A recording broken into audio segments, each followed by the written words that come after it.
estabelecer um diálogo com a sociedade, no sentido de que nós possamos mostrar a participação do deputado federal, do senador, no processo de formação do orçamento da União. A nossa bancada, unida com a bancada gaúcha e a bancada de Santa Catarina, busca unir forças para que nós consigamos, através de emendas fortes e regionais, trazer recursos da União para os nossos estados. O Jornal Globo de hoje, deputado Dr. Bialy, que acompanha a gente na primeira página, traz matéria dizendo que a Alstom fez reunião no gabinete de Raupp.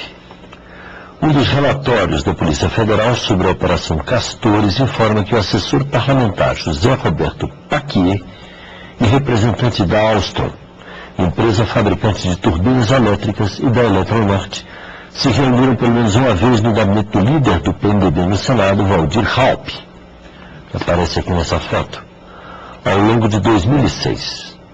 Dirigentes da Alstom estão sendo acusados de pagar propina a políticos e funcionários públicos para facilitar a liberação de pagamento de dívidas de estatais ou para reduzir valores de multas aplicadas por descumprimento de contratos com o setor público. Segundo a polícia, a reunião ocorreu no momento em que a Alstom tentava se livrar de uma multa de 46 milhões aplicada por suposta entrega de turbinas com defeito à hidrelétrica de Tucuruí. Paquier, até então um dos principais assessores de Raupp, e mais 5 pessoas, foram presos em 23 de maio de 2006 na primeira fase da Operação Castores.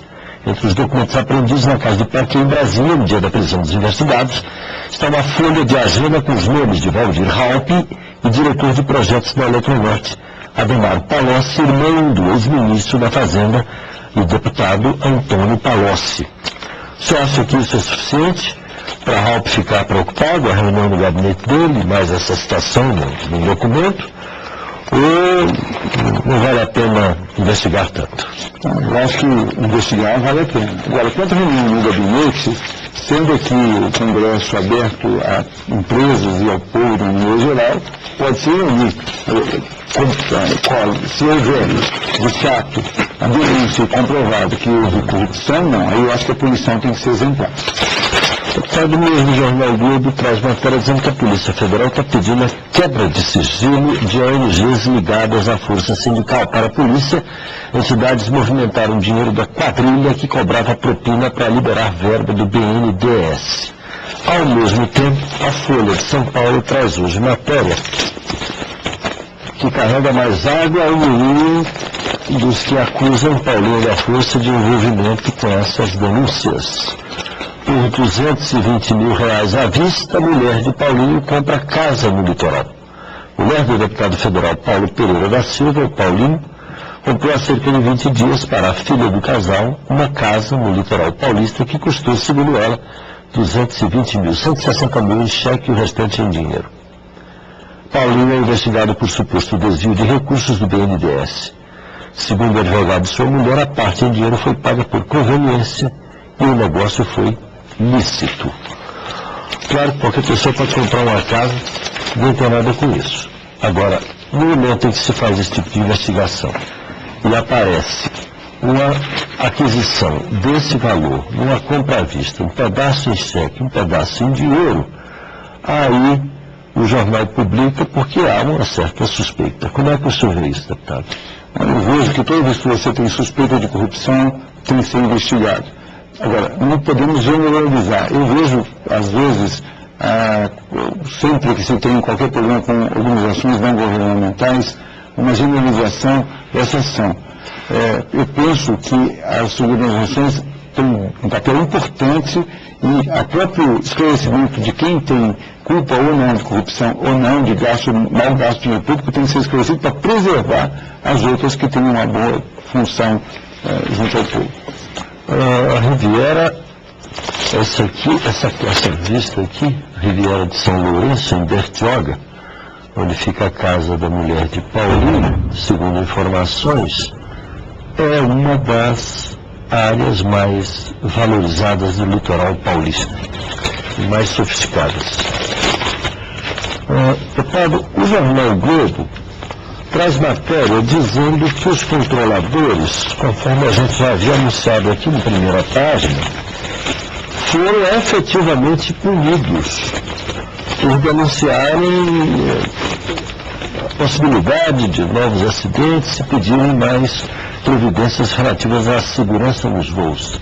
FAB continua punindo controladores rebeldes. Preso ontem, o militar que liderou o motim diz que risco de acidentes ainda é alarmante por falhas no controle aéreo. Punir quem denuncia falhas no controle aéreo está certo, deputado? Punir quem denuncia falhas não seria certo se não fosse militar. A hierarquia militar... Essa calmaria está preocupante em relação aos aeroportos, não é mesmo? Você acha que essa denúncia dos controladores pode vir a acontecer realmente novos acidentes? Aumentou muito o número de acidentes com aviões não comerciais, né? Isso aí tem acontecido vários acidentes. No nosso país tem uma infraestrutura muito deficiente no que se diz de aeroportos, de condições de voos e principalmente na exploração das companhias aéreas, que abusam do fato de ser um duopólio e fazem com que as suas conveniências sejam atendidas. Eu acredito que os militares não poderiam ter feito motim, porque isso vai contra a hierarquia militar. Eu acho que a FAB está certa em punir. Dentro desse contexto, você acha que os controladores devem ser punidos, então? Não, dentro desse contexto, eu acho que por serem militares, sim. Agora, dentro do mesmo contexto, você tem controladores não militares. Esses poderiam ter feito a denúncia, seria de bom tamanho e não teria problema nenhum.